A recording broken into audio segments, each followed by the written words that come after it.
Assalamualaikum warahmatullahi wabarakatuh. Kami dari peserta Latsar CPNS Regional Bandung, Angkatan 34, Kelompok 1, akan mempresentasikan hasil diskusi kami mengenai analisis isu global dengan judul korupsi. Selamat menyaksikan. Pengertian korupsi menurut KBBI adalah busuk, palsu, dan suap.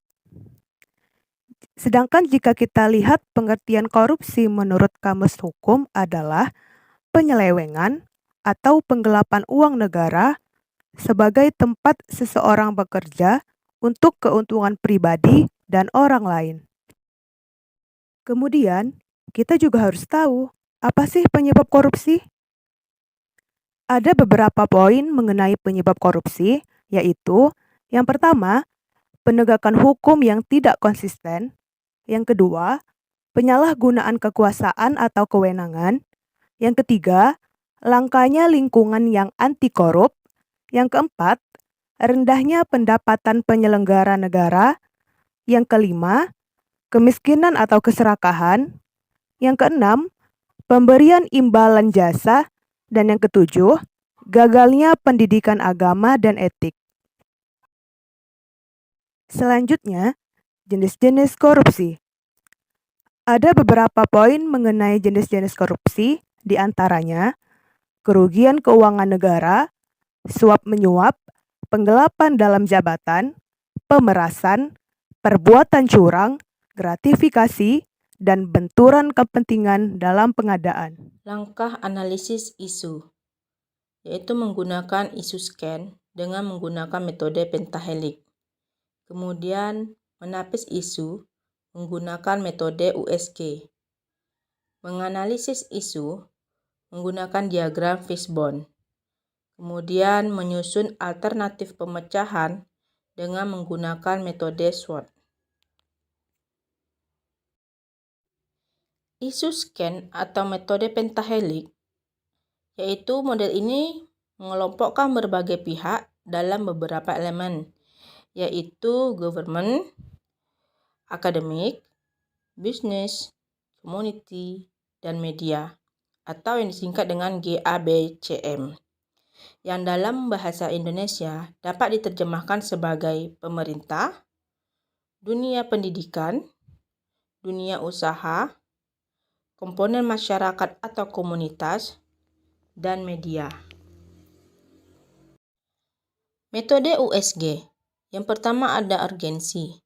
Seberapa mendesak suatu isu harus dibahas, dianalisis, dan ditindaklanjuti. Kedua ada seriousness. Seberapa serius suatu isu harus dibahas, dikaitkan dengan akibat yang akan ditimbulkan. Kemudian ada growth. Seberapa besar kemungkinan memburuknya isu tersebut jika tidak ditangani segera. Selanjutnya, menganalisis isu sampai ke akar dengan menggunakan diagram fishbone. Fishbone diagram atau diagram tulang ikan lebih menekankan pada hubungan sebab akibat. Masalah akan dipecah menjadi sejumlah kategori yang berkaitan, mencakup manusia, material, mesin, prosedur, kebijakan, dan sebagainya. Selanjutnya, menyusun alternatif pemecahan isu. Di sini menggunakan metode SWOT, yaitu analisis SWOT adalah suatu metode analisis yang digunakan untuk menentukan dan mengevaluasi, mengklarifikasi, dan memvalidasi perencanaan yang telah disusun sesuai dengan tujuan yang ingin dicapai. Analisis SWOT ini bertujuan untuk mengidentifikasi berbagai faktor secara sistematis untuk merumuskan suatu strategi. Selanjutnya, untuk isu scan menggunakan metode pentahelix, di mana isu korupsi yang dilakukan oleh pemerintahan, kami mengangkat 3 orang pejabat Kementerian Pekerjaan Umum dan Perumahan Rakyat yang terjerat kasus suap kelancaran pembangunan sejumlah proyek. Kemudian, untuk isu bisnis, korupsi yang dilakukan oleh Adnan dan Ketut terjerat kasus korupsi PT Wika evaluasi proses bisnis di internal sebesar 1 miliar. Kemudian dari dunia akademisi, Irfan Santoso, Toton Suryawinata, Epeh Saifuddin, TB Asep Subli, dan Agus Gunawan telah melakukan korupsi hibah Ponpes Banten. Kemudian untuk dari komunitas, isu masalah yang kami angkat adalah pelemahan KPK sebagai lembaga independen. Kemudian yang terakhir, media di mana kasus korupsi TPRI Mandra dituntut 1 tahun 6 bulan di BUI. Selanjutnya, untuk menapis isu menggunakan metode USG, dari kelima isu korupsi yang kami pilih, 3 pejabat pemerintah dan perumahan rakyat terjerat kasus suap kelancaran pembangunan sejumlah proyek menjadi prioritas utama yang harus diselesaikan. Kemudian, pelemahan KPK sebagai lembaga independen menjadi prioritas kedua yang harus diselesaikan. Yang ketiga, Adnan dan Ketut terjerat kasus korupsi PT Wika evaluasi proses bisnis di internal sebesar 1 miliar menjadi prioritas yang ketiga.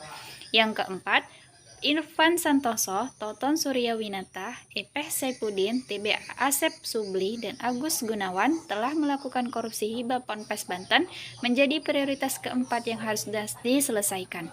Dan yang kelima, kasus korupsi TPRI Mandra dituntut 1 tahun 6 bulan BUI menjadi prioritas kelima. Selanjutnya, berdasarkan analisis Fishbone, ditemukan 4 faktor yang menyebabkan tingginya tingkat korupsi di Indonesia. Di antaranya, faktor yang pertama adalah individu yang memiliki sifat tamak, lemahnya moral, serta sifat egois untuk kepentingan dirinya serta golongan yang menyebabkan tingginya tingkat korupsi di Indonesia.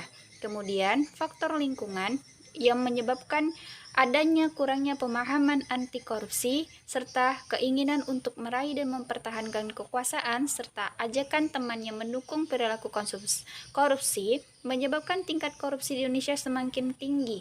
Kemudian, adanya faktor dari organisasi di mana sistem akuntabilitas institusi yang kurang transparansi, lemahnya sistem pengendalian dan pengawasan internal dan eksternal. Yang terakhir, kebijakan yang menyebabkan adanya masih lemahnya penegakan hukum terhadap tindak pidana korupsi, menyebabkan tindak pidana korupsi di Indonesia semakin meningkat. Selanjutnya, kelompok kami menyusun alternatif pemecahan isu dengan metode SWOT, di mana terdapat kekuatan, yaitu yang pertama, adanya SDM yang memiliki integritas tinggi dan mendukung terhadap pemberantasan korupsi di Indonesia. Yang kedua, masih banyaknya lembaga atau badan yang bersedia untuk melawan korupsi di Indonesia. Kelemahan yang ada, yang pertama yaitu masyarakat kurang menyadari perannya dalam mencegah dan memberantas korupsi yang terjadi di sekitar lingkungannya. Kemudian, masih banyak pihak yang mendukung dan melindungi para koruptor dengan memanfaatkan kekerabatan yang sangat tinggi. Dan peluang yang ada yaitu adanya media yang dapat berperan sebagai watching dog atau pengawas terhadap pemerintah, terutama dengan melakukan investigasi seperti acara Mata Najwa dan pengawasan yang dilakukan oleh media serta liputan media lainnya. Kemudian yang terakhir, ancaman yang ada yaitu para koruptor atau pelaku korupsi memiliki jaringan atau relasi yang sangat luas sehingga dapat menutupi tindak pidana korupsi yang dilakukannya dengan sangat rapi. Demikian presentasi dari kelompok kami. Kurang dan lebihnya kami mohon maaf. Wassalamualaikum warahmatullahi wabarakatuh.